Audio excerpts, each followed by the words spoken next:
All right, welcome everyone to another edition of Deconversion Stories. Sorry about the delay. I figured I probably should have got together with Dr. Stoeber a little earlier and maybe ironed this out earlier, and we wouldn't have had such a late start time. But we managed to get things worked out to some degree. You're still going to hear a little clickiness and staticiness from time to time, but pay no attention to the man behind the curtain. You don't hear anything. You don't hear anything. Turn up the volume. Anyway, what we are doing here today is we're talking to this gentleman right here, or Dr. Troy Stoeber, about whatever version of a deconversion story that he has, and he tells us that we're gonna feel it. So be prepared, folks. Welcome to the show, Dr. Yes. Stoeber. Thank you so much. I appreciate you guys being flexible. I hope all the audio, video. Mikey says he loves technology, so this is par for the course. But it hates him, so it is a constant war.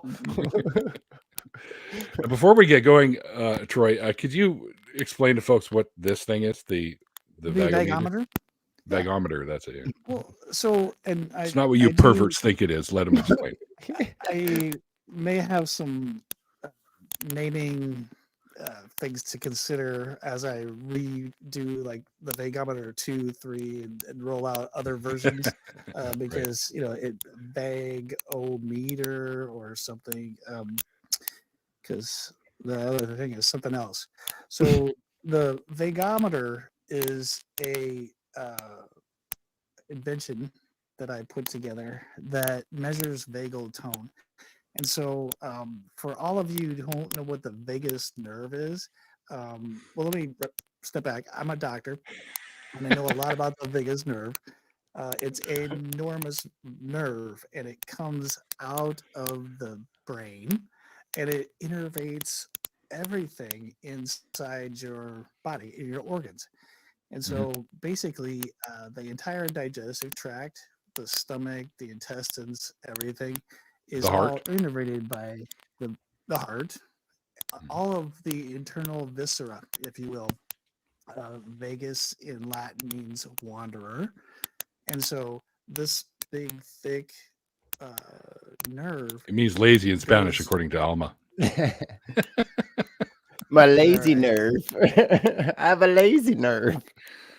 It's acting up. One of the things that's lazy about it is it's the primary parasympathetic outflow from the brain, okay? And so you probably have heard of the fight or flight response. That's the sympathetic nervous system. The parasympathetic nervous system is in charge of our steady state. They're in charge of our digestion, our just day-to-day comfortable happiness, okay? And so when I talk about nerve tone, I'm talking about the frequency of nerve impulses. So if a nerve is carrying lots and lots of nerve impulses, it has high tone.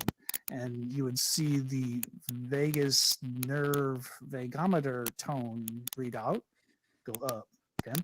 Now, if we were in the fight or flight response where the sympathetic nervous system was just absolutely shutting everything down, there's no digestion, there's no reproduction, there's no cortical, there's no thinking. It's instinct. We're talking about the skeletal muscle getting lots of blood for fight or flight. The heart rate goes up, the blood pressure goes up, your pupils eyes dilate. Yeah. So basically, the vagal compromise happens, and there's a very low vagal tone.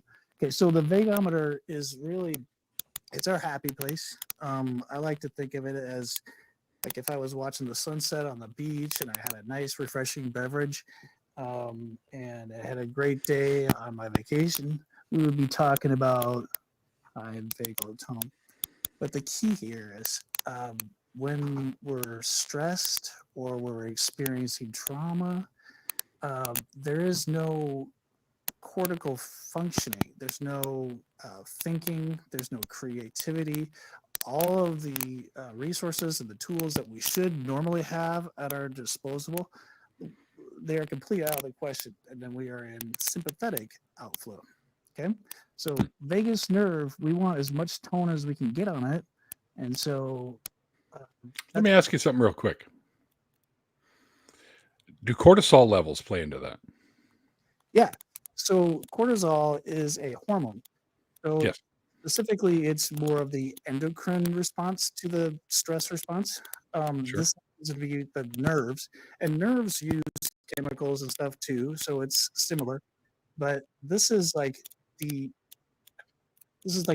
very quick, immediate, instinctive response. It's not in our control. It's all autonomic nervous system. Mhm. The sympathetic nervous system, the parasympathetic nervous system. Sorry, I'm getting a lot of feedback, so hopefully you can hear me okay. We can hear you. Yeah. So I was telling you before the show started, with all the free time that we had, that I get triggered by listening to the same. Well, I because I do enjoy hearing all the deconversion stories, but there's certain themes that you see over and over again, and they can be kind of re-traumatizing. Yes. sometimes. I thought it might be helpful to explain my deconversion in a physiologic way. So you'll hear, I'll answer all the questions you want, but I thought I would probably have this machine out here to tell you when the times were good and I was having high vagal tone, and when times were kind of stressful, which was when I believed back in my youthful days. And The two no youths. vagal tone. Well, one of the things about the brain is it's best to use it. It's best to apply critical thinking. It's best to avoid emotional distraction. And when you are absolutely triggered, and when you're, I mean, our ancestors, when we were running away from, cheetahs chasing us and saber-toothed tigers, well, it's very functional, okay? But when you're trying to analyze things for truth, apply solid principles to gather facts, okay, you want to be as comfortable as possible, and then you can adequately assess things. You can get good fidelity of the world around you. And so I hope you'll see the function of the vagometer is to help us figure out when we're going to be most likely to make good decisions, come to favorable, true conclusions. The more vagal tone you have, the more it really helps you in every aspect of your life. And I made this with about $18 at Hobby Lobby, and it was the best. Fancy. And my wife helped me. I don't know if my wife probably gave up since we weren't right on time today. So, but if she happens to be watching, I have an illustration because we were recently at Disney World down in Orlando, and it was beautiful. It was a beautiful day. We were there with some relatives, people we loved. We had some ice cream, and we were just relaxing. And so the vagometer was really ticking up, and it was you guys, like, when you think of your happy place, all the stars were aligning, okay? And so we were walking down this kind of crowded path at Disney World, and she says, I heard somebody say, don't step on it. And my wife is deathly afraid of snakes. And so somebody jumped out of the way, and it wasn't even slithering because somebody had stepped on it. It was like up in her face. It was like that.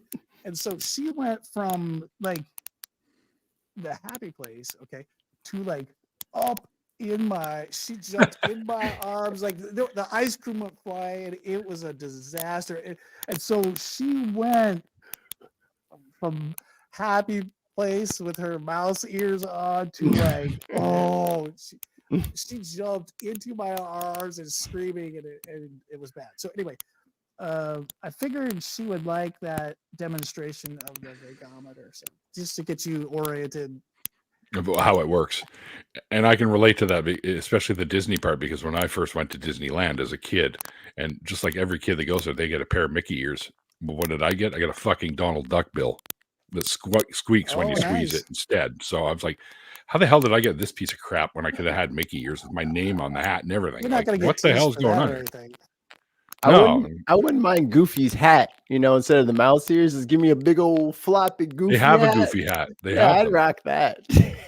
They actually are You know pretty what they cool. When the need last is time I like was there was 2010, and they had them. Instead, I got this thing instead. So the There you go. oh, yeah, Nightmare Before Mad Christmas Hatter. one, right? So Nightmare Before- they do okay. have the Mad Hatter one there too, and I almost bought that one too, but I Go just went for that. crazy.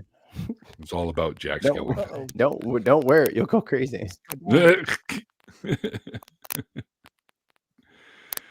Yeah, I didn't get Mickey ears the second time I went either. So anyway, They that's need all to right. give little fans or like some kind of little, because I've been there and it's hot.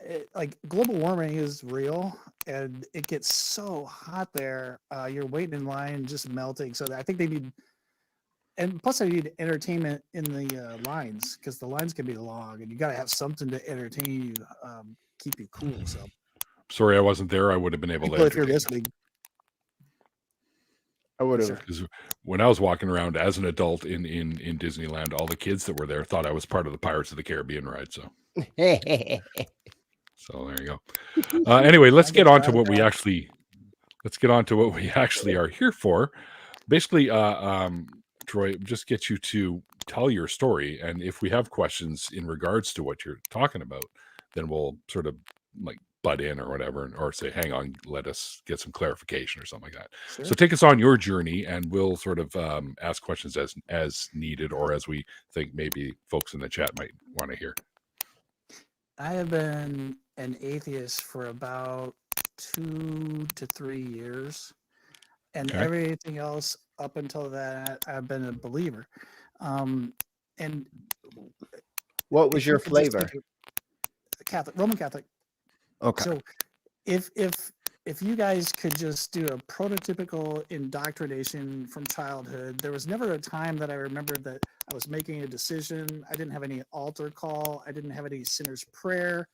I was just always a believer, and my family just loaded up in the car every Sunday, go to church. It was just, I never had any reason to question him because it was just always there and it was always in the background, and it never occurred to me that maybe this might not be real. So I grew up in a little town in northwest Iowa. So, I mean, if you think of the heartland, this is very rural. I mean, it was a small town, but a lot of my classmates were kind of bussed in from the countryside. So agriculture was the name of the game.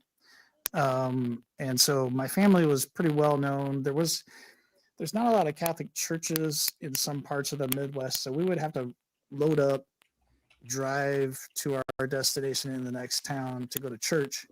And so I'm the oldest of 5. Just basically practiced Catholicism, chanted Latin. I sang some really boring hymns. That was me growing up, and my sisters. Eventually, we kind of moved around Iowa a little bit, and my sisters ended up going to Catholic school for a little while, but I never did. I was just in public school. Okay. And so, I did go one night each week to CCD. So they would, for What's all the that? kids, were the Catholic Christian doctrine. So it's Okay. how to indoctrinate us. And so that one night of the week, all of the kids who were Catholics who couldn't make it to the Catholic school because it was over in this other town, we would all kind of go to that school and just get our weekly dose of Catholic Christian doctrine, CCD. Yeah. It was weird because like sometimes you're like, hey man, we're gonna play Star Fox 64. You going over Johnny's house? Like, no, man, I got CCD, man. I gotta do this. I was like, dude, we're getting Pizza Hut. All right. Well, have fun. And the CCD people were not the regular teachers. Like these were like people from the community, and nobody looked forward to this. This was like it was often boring and no fun. Who wants to learn about Christian dogma? I have better things to do. I'm a little boy growing up in the Midwest. I got dirt I mean, bikes to ride. I got to see my friends. I'd rather gouge out my own eyeballs than this and that. Yeah. So I don't know how much you want to know about that part of the journey. Just think of classic Catholicism. I went to a Catholic college called Creighton University in Omaha, Nebraska, and I know a fellow at your alma mater. yeah. So you do have to take quite a bit of theology and philosophy and all that stuff. But when you come, it's kind of interesting when you come from a very conservative background, anything that's higher education is somewhat liberating. It makes you start to think for the first time. And so I know there were things that they talked about that I didn't even register, weren't even on my radar. Like they were probably talking about logical fallacies, and they were talking about different theological principles and dogma. I just texted Swede. he is the other person who has a Blue Jay hoodie on 365 days out of the year. So now that his school has been mentioned, if I did not text him, he would be furious with me. There he is. Nice. He don't text me back ever, but here it is, 30 seconds. And he's like, yes, because you bluebirds fly together, I guess.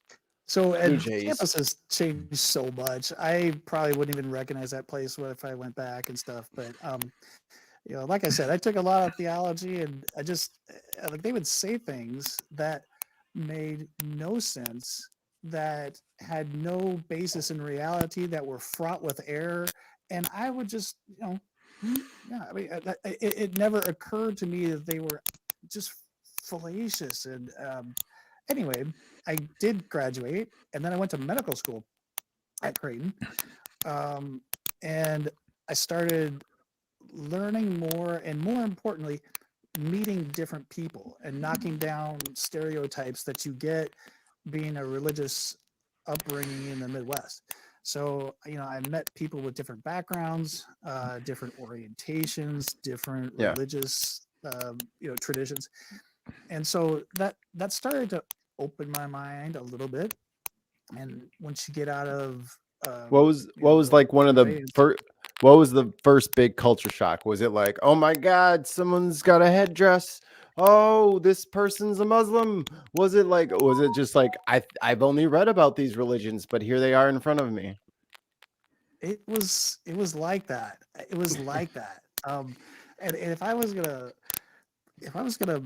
put my whole deconversion story into like one little synopsis, it was just paper cuts. It's just little paper cuts, because what started out as pure white, like, if you just didn't take your eye off it, eventually I just woke up one day and, oh my God, it is completely black. It was just my so I'm from St. Louis, but my little cousin went to Drake. So I spent some time driving her back and forth in Iowa. We got pulled over twice. Like, it's like, damn, dude.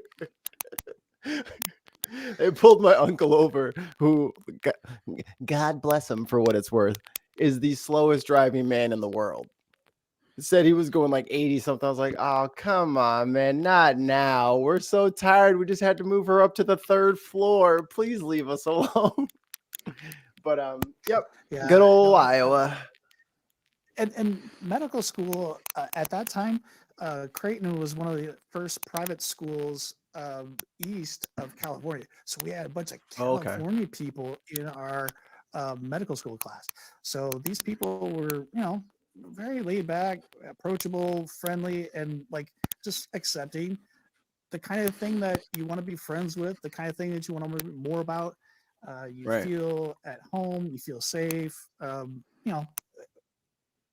and more experiences, more and more interactions with people who thought different than me. And then one of the paper cuts that didn't happen was I didn't get smited for not going to church. So, Yeah. you know, if you're in an The echo lightning bolt chamber never all shows the up. time, that you know of. I'm still here.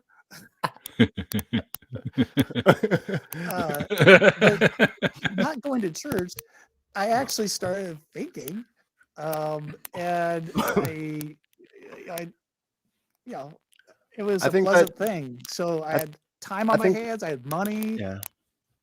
I I like think that. the Vago meter should reflect how they keep you in this weekly trap of this is your day to recharge and take your break socially from everybody else. Let me just load you up with some doctrination. You know what I mean? Let me just load you up with some fear of hell. Let me just load you up some, you should probably So, hate your friends. I mean, this is, I don't know if you guys have heard of the saying, research is me search, but there's a reason I'm a pediatrician. Okay. So, childhood trauma is completely different than grown up people trauma. And Mhm. so when you're little, you take that shit seriously. You think Literally. concretely. I spent a large portion of my childhood thinking about what hell was like, and thinking about deeper and deeper and more heinous and more Mm-hmm. awful uh, hells. And that's why I was trying to get the little moniker of deepest hell, because first of all, that's asinine. I mean, you either have hell or you don't. There's no worser hells. But I took the most precious gift I had as a child, Tell which was that to my Dante. creativity, and all I did was thought of different, more torturous, more awful. I mean, I couldn't sleep and I was walking around like a freaking Right. frazzled. That's not okay. It's not okay to harm children.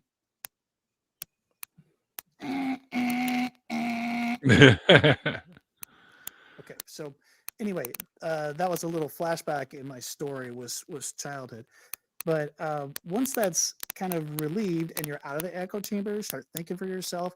I noticed I had time. I was happier. I was, I was a scientist, but I was very compartmentalized. Like this is church and it's faith, and it doesn't make any sense. And then there's science, which I totally believe in, and I understand, but they're in tension. They're not integrated. And so over time, I got married, had a family. We started looking for a church home. Um, and so, again, there wasn't anything out here in Portland, Oregon that we really liked. And so, again, not getting smited by lightning, I kept sort of spending more and more time in this state where I was kind of calm on Sunday, and I didn't have debilitating fear, and I didn't have debilitating shame, and I started to actually think nice thoughts about myself. I started to value myself, started to take care of myself, started to see myself as somebody who had their own identity. It was breathtaking. And so once you go and spend a little time with high vagal tone, you start to think differently. And so I know we're skipping a lot, but the real feather in the cap was the pandemic. So as a physician, I would go to work because everybody else had to stay home, but I'm on the road by my own self, and I'm listening to the radio, and I am listening to absolute bullshit, just stuff that is misinformation, stuff that I know people can't be honestly saying those things. And they can't be having negative emotional reactions to the people who are helping them, and the people who are giving them good I never information. understood that either. So Baffling. at that point, I realized, holy shit, if people can think complete Bullshit. baloney, just stuff that has no basis in reality, why am I so wed to the religious indoctrination that I've always had? Because there is a point where you're like, the light bulb goes on, and I'm like, wow, I don't know if I believe this shit. This Yeah. doesn't seem like anything that adds up. And then all of a sudden, everything falls into place. And just happy. Like for the first time ever, you just take this freaking enormous weight and set it over here. And then you're like, oh God, I can breathe. I made a list of all the things that changed, how I improved my life. And it was Nice. pages long. And I'll never forget that one of the things that changed that really drove the impact home was I felt like I breathed air into my lungs differently. I felt like that, like such a fundamental thing, but I could feel different when I drew air into my lungs. So anyway, the advantage of not being guilted and shamed is that sometimes you can find truth in your life. And I finally did just a few years ago. I feel great about it. Do you have any other questions? That was easy. Yeah, that's the leaving's the easy part, right? After all the hard part. So what of Catholicism per se do you think was probably holding you? And was it like because I know for Catholics, especially like Roman Catholics, it's a lot of like ritual and like doing the same things and like falling into the groove. And then once you're in the groove with everybody else, it kind of feels better than if you're just me going to mass for the first time. And I was like, what the fuck? How does everybody know what to do? This is weird. Like, what the fuck? Also, was there anything like, how did you replace all the ritualistic stuff you were used to doing? What did you fill that spot with too? So I moved to Portland, Oregon when I got married. And so that was after growing up, college, medical school, residency was in the Midwest. And then I got married and moved out to Portland, Oregon. And so by sort of leaving all that in the past, I don't know if Mikey lives in the Midwest, but a big city. There's so many fun things to do that can occupy your time, and that you have pastimes, resources, recreation. There's so many things to do. And at first it was a little disconcerting. I felt thrown off my usual routine of sitting out in the field and watching the corn grow. Yeah, no, it was just different. The people are a little flakier. They didn't go to church as much. There was more things to do to occupy my time. And eventually I just kind of fell into that. And instead of, you're right, Mikey, there's community in church and there's like-minded people. Those are coping mechanisms, because the key, because you asked me what kept me in the faith, I didn't want to go to hell. I thought that's a all good the one. ways my skin could burn off. I thought about how I could be tortured in a conscious manner for all of eternity. Look, I don't want that. I'd never want. If it helps, your soul doesn't have nerve endings.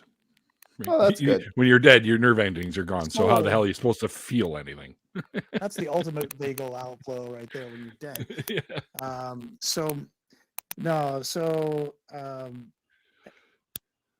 It allowed me to get out of the echo chamber, start thinking.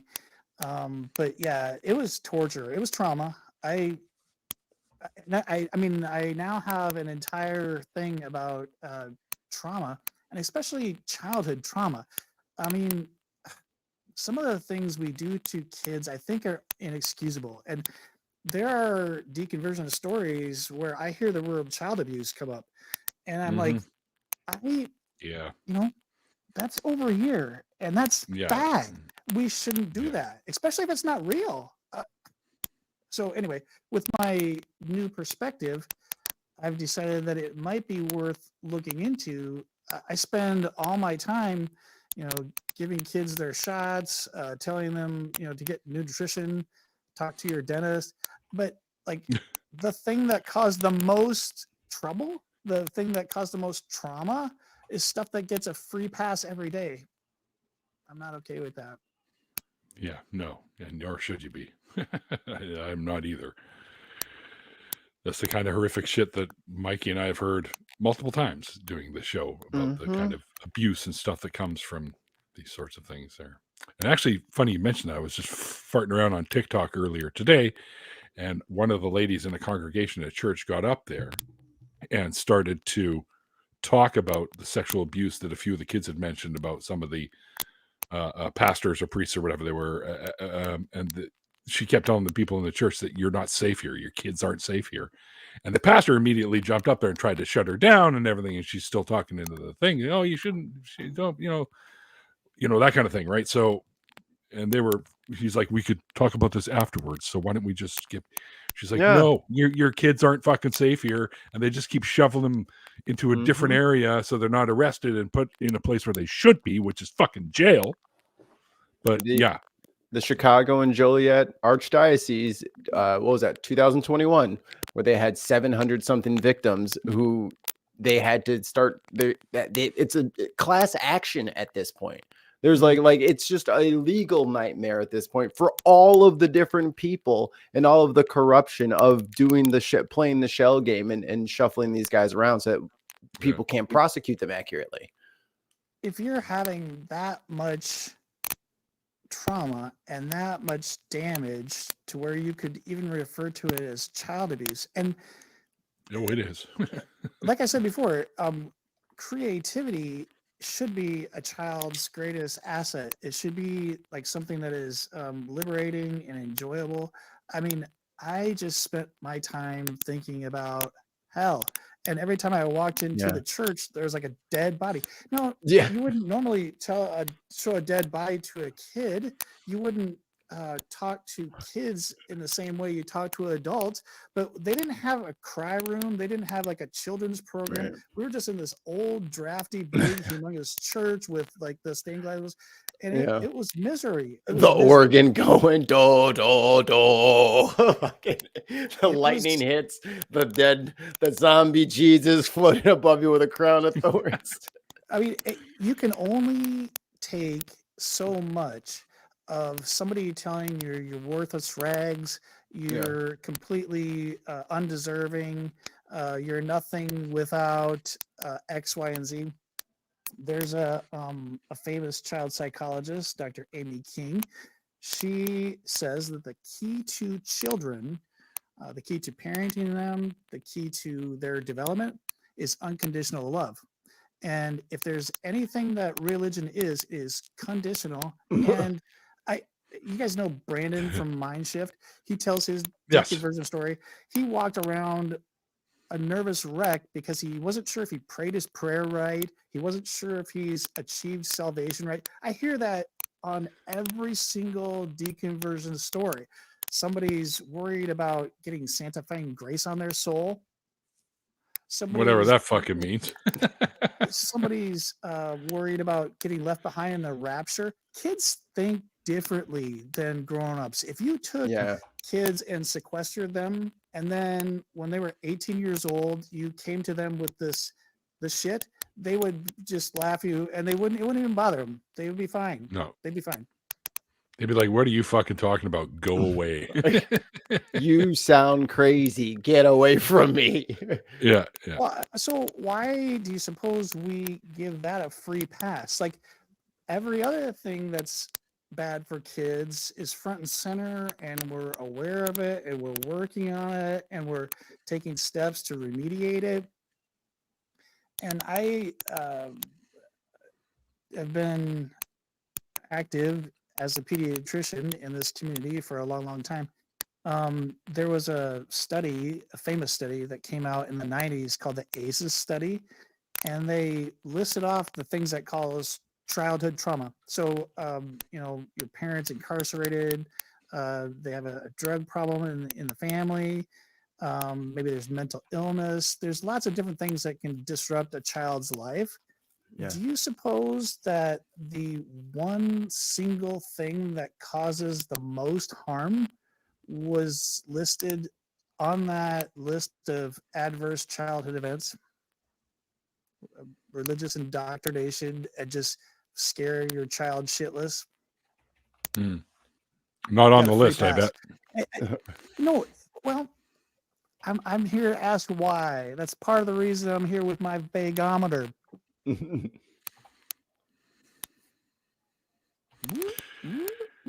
Yeah. No, Yeah, I'm sure we'd all if like to you know why that gets a free if you have pass. thought crime, sin could be something you think, Mhm. then there is no escaping Yep. this state. Okay, so this is very helpful if you're gonna fight a bully, or you're running from a saber-toothed tiger, or you're trying to survive, pass your genes on, right? I was a biology major before I became a physician. But when it comes to interpersonal communication, relationships you have, like I said, critical thinking, discerning truth, this is not the answer. This is not a way to successfully develop yourself as a child. It's going to lead to every kind of illness as an adult, mental illness, but also physical illness. That's why I brought up that ACEs study. So, make a long story short, hopefully I'm not boring your audience too No, much. no. But, Don't worry about them. They're fine. we Right, need to audience? at least, like, am I the only one that notices when they say we're harming children? Why are we No, doing you that? are not the only one for Well, sure. how come I'm the only you're one who not. talks about it? Wait, Well, you're not the only one that talks about it. Oh yeah. We And know it's many people that we're not doing anything that bring about that it. up. It's not real. yeah. At Well, least if we're gonna stress kids out and have them walk around anxiously and upset and constantly worried, at least we should have something that's real. And again, like if you're trying to control somebody's behavior, like if you think of like a prisoner population, keeping the prisoners limbic, keeping them in fight or flight, keeping them anxious all the time, it's easier to keep them compliant, right? Like it's so much easier to control people when they're so exhausted from fear all the time. They'll just go right along with you because I don't have the energy to think about what happens to me after I die. I said the words right. Okay, I said the words right. I'm going to sleep. Like it's so much easier to control people when they're afraid. 50 years, 50 years, I was a believer. 50 years, it worked. It doesn't work anymore. And I can't even express in words how happy I am these days. You guys, Yeah. it means a lot that you guys are giving me the opportunity to tell my story. Although I still hear a lot of feedback and it's stupid. Yeah, we're having issues, but we're gonna make it through anyway. Just gonna muscle through this. I have some ideas, so we'll talk about it between the two shows. Mm-hmm. Did you have a question, Neil, or should I go again? I don't cut you off. You go ahead, sir. Go ahead. Okay. So on the medical side of it, and especially with like the COVID thing, I'm not gonna make you get out here and like say RFK is an assassin against the American people, but as an essential worker who had to sit there with the unwashed masses who refused to stop Me too. coughing in everyone's face and just doing obvious things. It was unbelievable. Like post the first like wave of COVID, because COVID's still around, like it's not gone. Yeah. Some fun new strains too. Yeah. So have you noticed like more people So actually taking those precautions now that they've seen like, oh shit, this is kind of real. So if I'm sick, I'm staying home and I'm gonna isolate. Is it getting better at that front? Maybe. No, it's not as virulent. So if it caused death as at such higher rates as it did in the first couple of years, then hopefully we would be enforcing it much more. Now it's like a bad strain of the flu. But I have a few thoughts. One is when I was in pediatric residency, infectious disease is a huge thing in pediatrics. In fact, if you look at the Nelson textbook of pediatrics, it's huge. And a large portion of that textbook is infectious disease. And so infectious disease specialists are kind of revered. They're kind of looked up to. They're leaders in all of pediatrics. And that was the case when I was in residency too, we had an amazing instructor in Mine's in 2 pediatric weeks. infectious disease.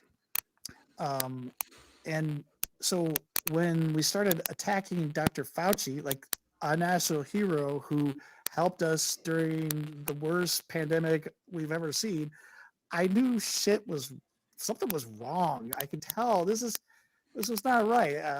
That was like my first clue that there were actually people out there just Raw dogging it. I know. So, and in case you're wondering about evolution, this isn't going to be the most sensitive. I haven't been terribly sensitive so far. Oh, you're So, there was evolution, human evolution, during the pandemic, because there is a gene for conspiracy theories, and for Yes. the whole second year, 2021 into 2022, there was a very distinct type of person who was dying from COVID, the unvaccinated one. And so if you define evolution as a change in allele frequency over time, Yes. there was a mass exodus of that gene out of our gene pool. We experienced evolution. We saw it. You could do the research. Mathematically, like they would put, in the ICU. I work in a hospital, so these are the number of people who are unvaccinated in the ICU, and these are the people who are vaccinated. And who do you think was dying at a higher rate? It's human evolution. We saw it in action. If you ever want to, debate somebody about evolution, that's like the easiest home run you've ever hit. So if you have the gene that predisposes you to believing conspiracy theories, you might fall victim to pandemics as they sweep through societies because you won't believe that the pandemic is real, so you won't take it seriously because you don't trust things. We have evolved. I think all humans are predisposed to believe bullshit. I So think it's you Right. eventually learn to question better as you get more, Yeah. older. So- or You get the ability to question better. So Yes. when things Think a slow little bit down more in your 50s, I don't know if you know the research of happiness. It's like a smile, right? Kids are happy. Then you're in the trenches. You get your job. You're raising kids, and then you kind of get into your older golden years, and you get more time, and it's very rewarding. So Yeah. this is the picture of me, how I converted. I deconverted. But yes, you have more tools at your disposal, and you can Yes. think more critically. You can make better decisions and think for yourself. So yes, back in the pandemic, if there was a pill or a quick fix or a bumper sticker or a slogan or a meme that would have helped, we would have been fine. But there wasn't, and it was nuance, and there was bullshit all over the radio. Ding, ding, ding, ding, ding, ding, ding. Yeah. And what really would have helped is if you listened to the people who knew what they were talking about, and they Radical thought. it took a while. Like when I'm in the exam room and I'm helping patients, I have to stop and explain it, answer their questions, find out where they are, meet them where they Right. are, and help them. And then what do you know? There's an opportunity to become a better person, to have better health. It's just not simple. It takes a while. It doesn't take long to go bonkers. Correct. That's easy. This takes like a lot of time. It took me 50 years, but it can happen. And it sounds like people are lucky to have at least one physician in their life that is trying to think of the other side of that, because I know medical workers are overworked and underpaid and disrespected, and COVID didn't help any of that, with people literally spitting in their faces and calling them, lizard people and all kinds of weird shit. So it hasn't been a fun run. Well, and there were some bad actors in the health field too, right? So there Oh, were yeah. some medical people who were spreading bullshit, misinformation, and I Yep. think they were probably making some money and getting some sponsorships There and you all that go. stuff. They're human, but I guess the biggest thing for me is kids, right? Because I mean, kids don't have a voice, they don't vote, they don't have no money. So They who are you going to broke. pay attention to? You pay attention to the people who butter your bread, who make donations to political campaigns, who need their Yep. hip fixed. We value fixing it in this country. We Please. should ideally value preventing it. I need my hip fixed. I'll take a new hip. I'll take an entire complete skeleton if you. I was about to say, just give me an exoskeleton. You know what I mean? Just go ahead and just start strapping on the rockets, you know, actuators, all that kind of good shit. I want several antenna arrays. All right, Falcon, settle down. It's gonna be a Gundam suit by the end of the day. Yeah. What did you think of the physiologic deconversion? Is this a little bit different angle than what you normally hear? You know, is it? Yeah, I think so. instructive, illustrative. I think so. Yeah, well, your vagometer sure helped a bit. I guess teaching people, you know, when pronounced things it are right. good, when things are bad. Yeah, I know vagometer, but you know, is that a silent G or a soft G or whatever? Yeah, right? it's So a that's strong why they go meter. vagometer, vagometer, Just take a little piece of red tape and put like a bar speedometer. over the A, and we're in there. Well, so the other thing is Sign's perfect. Just put the long A over there, and we're with you. the opposite is true. This could be a rageometer. And so like I could, you know, put high on that side. Now we got a rageometer. Here we go. This is what we Yep. do. We take a little LED screen, put it over the first part, the VAG, so then you have a anything you want O-meter. Now we're cooking with gas. You know, It is the all should've meter. patented this cool little dial thing. My wife did that. She's gonna love that I told her Disney World story. It's Might all catch for a that good before cause. that. It's all for a good cause. Illustrate the I like vagometer. makes the scene. If you could offer up some advice to folks that are sort of in their beginning stages of deconstructing, what kind of advice would you give people? Be honest and listen to yourself.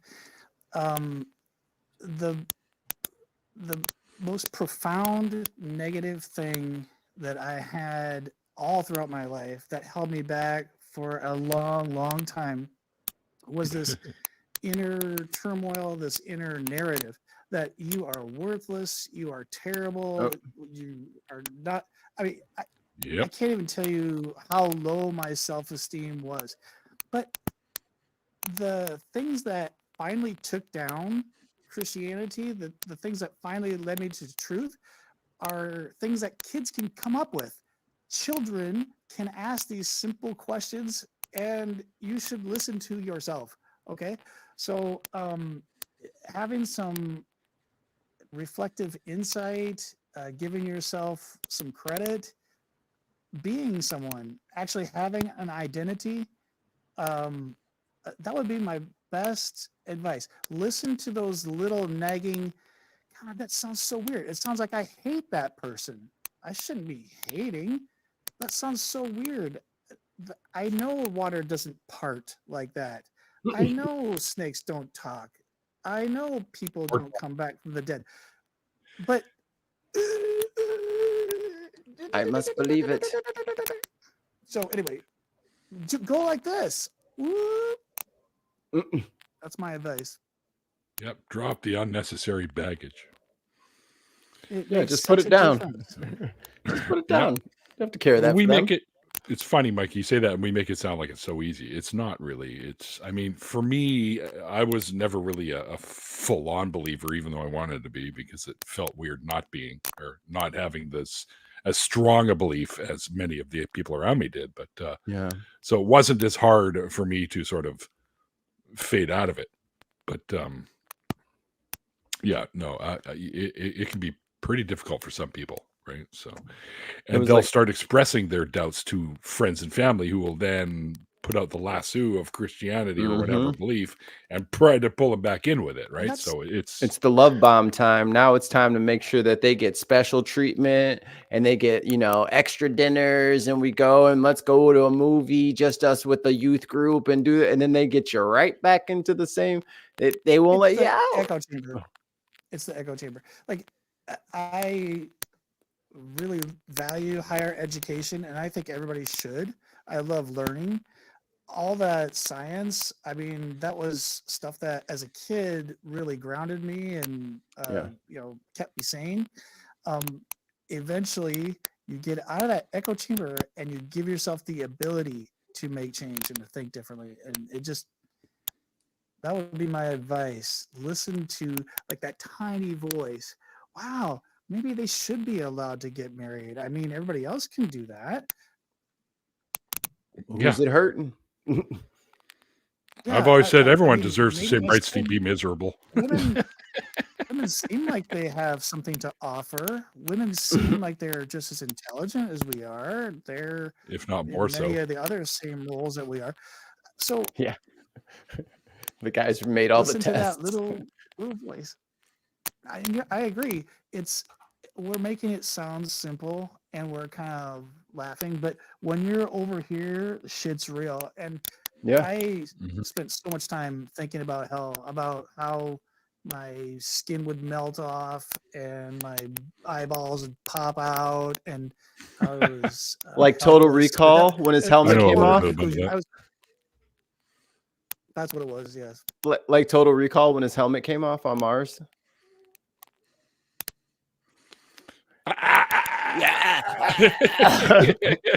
That fucks me up. I was like, no, that's hell. Think about what that does to children. This is your developmental. I've heard it called the crucible of, the beginning of learning, and everything you have is colored by it. Yep. It's true. Kids are, I mean, your beliefs are what you were born into, basically, more or less. In my case, it's a little different because I was adopted. But, and I didn't end up with a Roman Catholic beliefs like you. I ended up in Judaism. But my birth parents were Roman Catholic. So I ended up in Judaism. Still kind of, I don't really remember really believing it all that much, regardless of any of that. But wanted to and tried to, just, and eventually I just like, fuck it. Became Wiccan and Druid and all that other shit in the meantime until I finally gave it all up and said, fuck, that's all nonsense. So he was a Power Ranger for about 3 weeks there. oh, man. My wife was never a real believer, my current wife.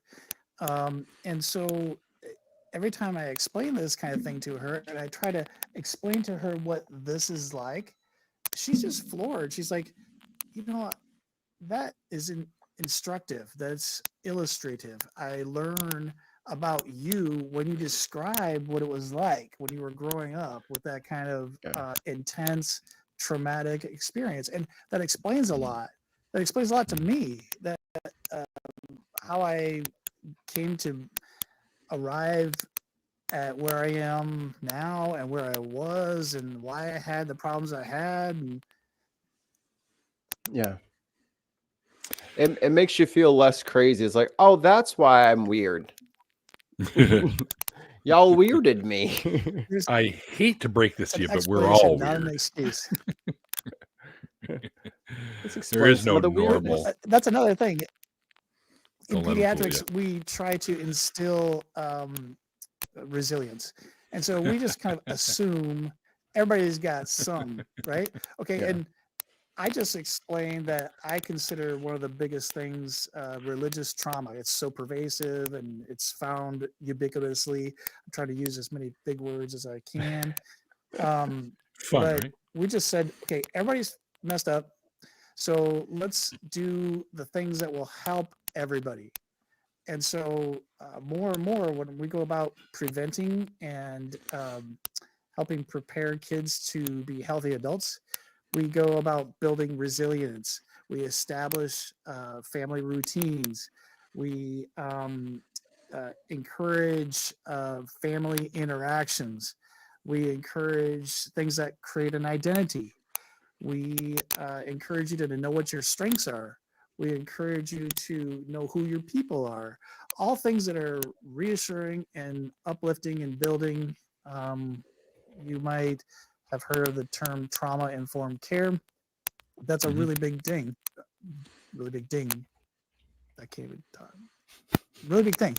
But these days, we teach it, we learn it, we live it. I think it helps. I think it's making a difference. But everybody's got something, and we need to be aware of that. Right. The vagometer is real. Yep. Yeah. Indeed it is. And people like at least acknowledging that they have some sort of baggage from their previous, whether it's Islam or Roman Catholic or whatever you used to believe in. There's something still lingering back there that you should probably address, because it comes out in weird ways when you don't expect it if you don't address it. Yeah, exactly. Yeah. I mean, there's a reason I'm irritable and short with people and I have no self-esteem. There's an explanation. It's not an excuse. It's an explanation. Yeah. Yeah. It's funny you say that because people, oh, that's some excuse you just gave. I said, well, actually, it wasn't an excuse. It was a reason. There's a kind of a difference. Right. Anyway, Not shifting blame. Yeah. Yeah, exactly. So, Dr. Stoeber, I want to thank you very much for coming and hanging with Mikey and I for the hour tonight. And I'm hoping you can stick around for a little bit for the after party and meet some of our crazy ass friends and chit chat with them a little bit. And see what, they're chomping at the bit back there, I bet. That'd be great. Yeah, probably. We got started late. It's okay. Appreciate your patience. No problem. We're going to take a short break between the two shows. So you have you can do a bio break or grab a snack or whatever, or a drink or something. Yeah. And I'll also relay a possibility of why we're getting all the weird ass clicky, scratchy stuff too. Cause I have a feeling it might be motherboard related. So, the plug, the USB and the ground. No. Do you think they would like the vagometer at the after party? Absolutely. It's called buffer underruns, by the way. Yep. They'll definitely be maybe they'll just have people come up and they'll be like, okay, get the vagometer out. Let's see what it does when we introduce this situation and see what it does. Yeah. Try to trigger the vagometer. All right. Anyways, we're just let us wrap this up. Thanks everyone in the chat. Yeah, absolutely. On Twitch and here on YouTube. Well, we're here on Twitch and YouTube at the same fucking time. So simultaneously. Yes. Thanks for hanging out with us. Also, thanks to our patrons and our amazing members. We couldn't do the show without you guys. So thanks for all you do for the show. Love you. I guess that's it. And if you guys want to be in the after party, let us know. We'll get you a link. And if you want to find and talk to Dr. Stoeber, you can. There's a couple. His Facebook link is down there, and also his YouTube channel where he has a few videos up where they're talking about some important stuff. So definitely check that out. Until then, guys, like I always say at the end of the interview section of the show, like the late great Christopher Hitchens once said, it's called faith because it's not knowledge. And we'll see you guys next time. Bye.